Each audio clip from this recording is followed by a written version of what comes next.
Rachel, and that's John, and we are your hosts for the very first episode of The 4 Show. The 4 Show is a weekly YouTube show to help you be more for the people in your life, because Jesus is for you. This is where we hope to share stories from our viewers and partners. That's right, partners, because Bridge Church doesn't have memberships. This isn't Costco. No, I don't even have a Costco membership. Anyway, we are going to try to have a little fun along the way. Including games, giveaways, and of course, office references. Obviously. And as part of the 4 Show, we're going to have a short talk from a Bridge Church leader about how we can be for the people in our lives, just like Jesus and his disciples were in their lives. So, to get us started, John is going to start a new series this week, The Best Relationships. It's all about friendship, dating, and marriage in a COVID world. So, we're going to throw it over to John, but make sure to hang around afterwards as we do some recapping, some rewarding, and some reminding. See you soon.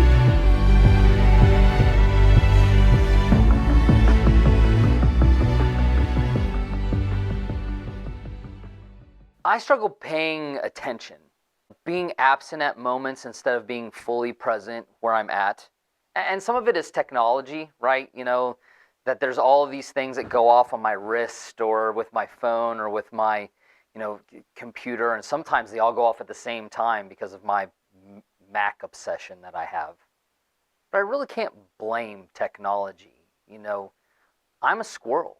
My attention goes all over the place. And some of it is that I'm curious, and so I see the world and something draws my attention, but I will allow my attention to go somewhere rather than staying with the person who's right in front of me. I'll let it go away. And this is highlighted the most when it comes to my relationship with my wife. With 2 teenage boys and with jobs that seem like they don't ever have clocking off hours, it's really important that the time that we have together, that we use it well, that we, spend the time communicating, but not even just, communicating, hey, what's going on, what's happening in life, but just being present with each other. And too many times it seems as though I'm the one that's stopping that from happening.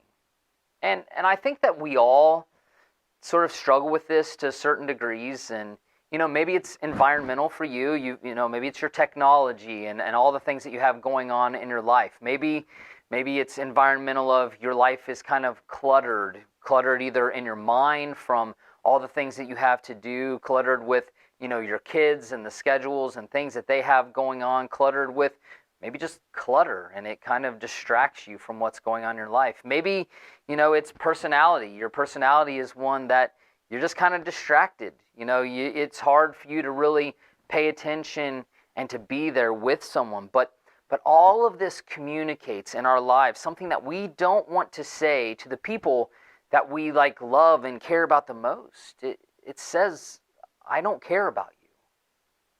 And the best relationships, the best friendships, the best dating relationships, the best marriages, they're not ones that highlight that type of idea. They're not ones that lack presence in each other's lives.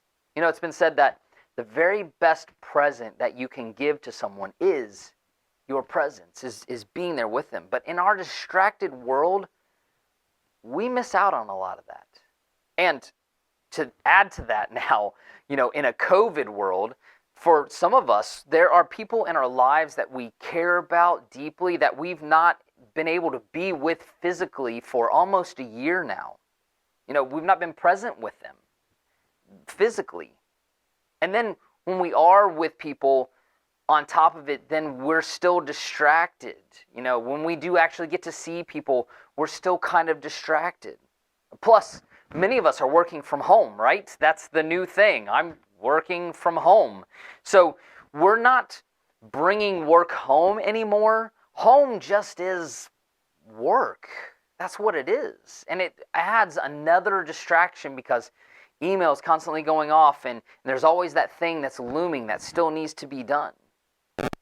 This is not a breeding ground for the best relationships. And that's why for me, I've been praying a new prayer lately. I've been praying this prayer: God, wherever I am, help me to be there. Wherever it is that I find myself, if I'm out and meeting with someone, if I'm on a Zoom call or a Google Meet or a FaceTime with someone, help me to be there with them. If I'm face to face with my wife and with my kids, help me to be there. And this is an important thing for me because I desire in my life to be for the people who are in my life, no matter who they are. When I'm with people, I want to be for people in my life. But nothing communicates that I'm more for me than I am for you than basically not being present, being disconnected from the person who's right in front of us.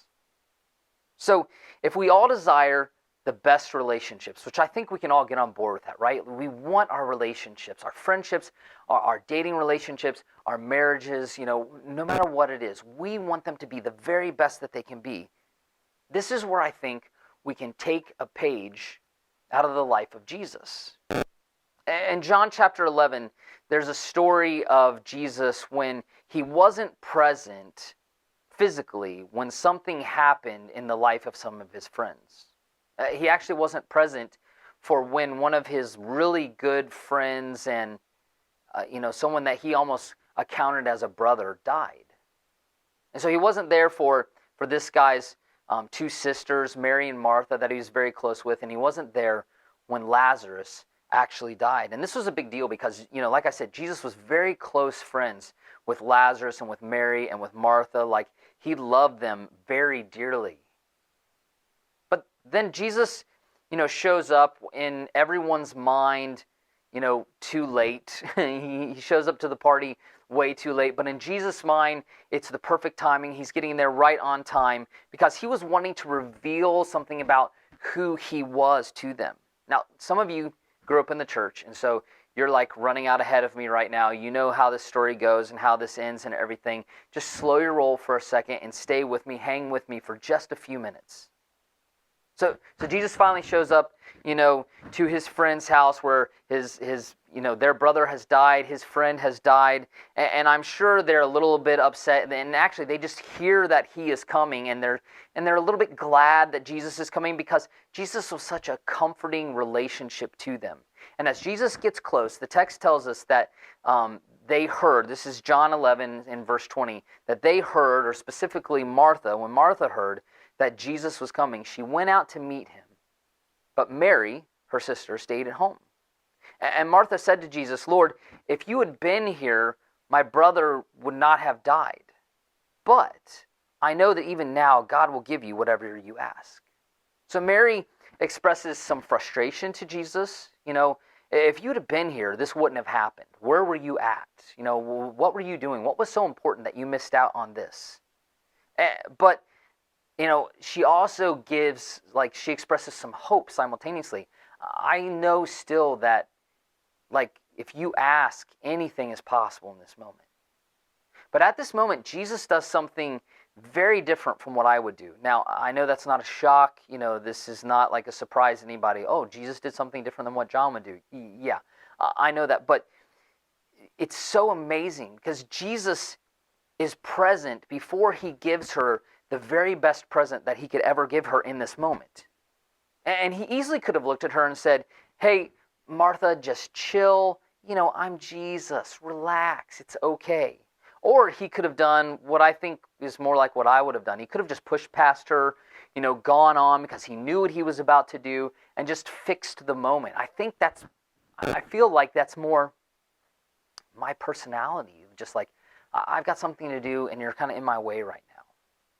But Jesus stops and he looks at this woman who's a friend of his. He sees the hurt and the pain that's inside of her, and he acknowledges her.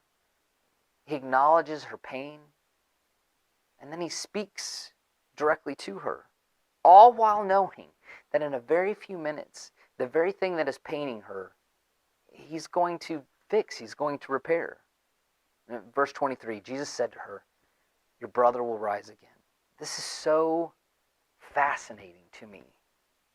In this moment that Jesus is planning to use to show once more that he is the Son of God, that he is the most powerful person in the room, he is the most powerful person like in the area, he stops. He's present with her. He acknowledges like what's going on. He acknowledges the people he loves before he does what they want him to ultimately do and what he ultimately wants to do for them. Jesus gives the greatest gift to all of his friends, to the people that he loves, the greatest gift of all. He gives his presence to them. Multiple times in this narrative, Jesus stops and acknowledges people and is present with them. And listen, don't take my word for it. Go and read John chapter 11 for yourself. It's fascinating what he does. And listen, I don't know about you, but I imagine for me how different my relationships would be if this were true of me. If I put aside my self-importance that I think I've got a lot of stuff to do and I've got places to go and people to see and things like that. If I put aside my self-importance, if I looked beyond the task that was at hand, and I acknowledged and I paid attention to the relationship that was there, if I stared my busyness in the eye and I said, not today. You're not going to get the best of me today because I want to have the best relationships, not just the best busy life. So this brought up a question that I have for you and mostly for me. What is one thing that I can change? What is one thing that you can change? What is one thing we can change in 2021 to be more present with people? What can we change in our lives to be more present? For me, I've been putting my phone on Do Not Disturb when I'm with people, just having it on Do Not Disturb more often. In fact, I heard a guy talk about this who's way more like important and busier and everything than I am. And he says that his phone basically lives on Do Not Disturb, and he only turns off Do Not Disturb when it's because he's like trying to hear from someone, because he wants to be like ever present with the person that's in front of him. So his phone stays on Do Not Disturb, and he'll get to it later on. He'll get to his phone later on when he really has the time to give that person on his phone his attention and his presence. That's amazing to me. So instead of like me just taking my phone and setting it on the table in front of me when I'm meeting with someone at a coffee shop or sitting with my wife and turning it upside down because I think that like shows that I'm present with you. Look, I've turned the face of my phone down. I've been putting my phone on Do Not Disturb. I've been putting it down in a pocket. I've been making sure even like that my watch is on Do Not Disturb, that it's not constantly dinging and giving me notifications of things. I've been trying to get technology, one of the things that I know distracts me, out of the way so I can be more present. What is one thing that you can change in 2021 to be more present with the people that you love, your friends, your dating relationship, the person that you're dating, or with your husband or your wife or with your family? What's one thing that you can do? And listen, that's just one idea, my idea. Share your idea with us as you answer this question. Take the time and answer this question. Share your idea with us of what you can or what you plan on doing to be more present with people in your life. Leave a comment and definitely share about this inside of your circle. And together, let's be more like Jesus, who showed at every turn that he was for people.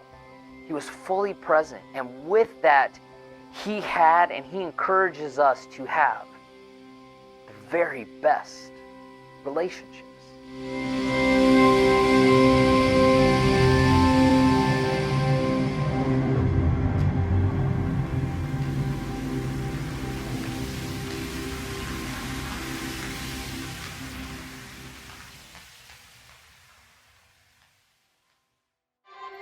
It's interesting you talked about that today, because I've been doing a devotion called A Purpose-Driven Life, and in it talks about even the positive things that we think we have bringing us closer to our purpose could be taking us further away from it.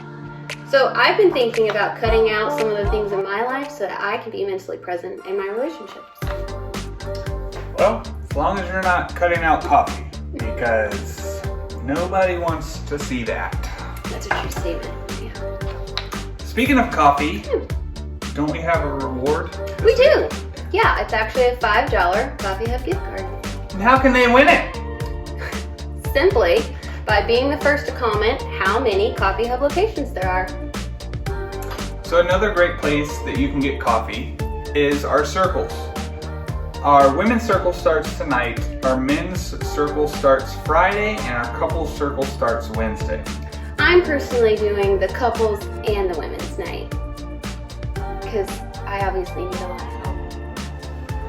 So if you're not ready for circles just yet, we plan to have monthly events where you can come and connect. This week we have the men's big game party.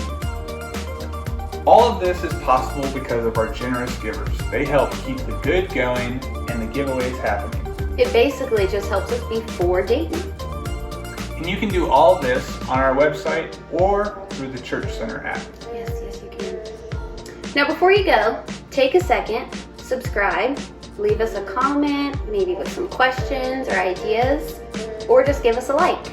And maybe be for someone in your life by sharing this video with them. So this has been this week's episode of The For Show. Now go be for someone that God has brought into your life. Just wait, probably.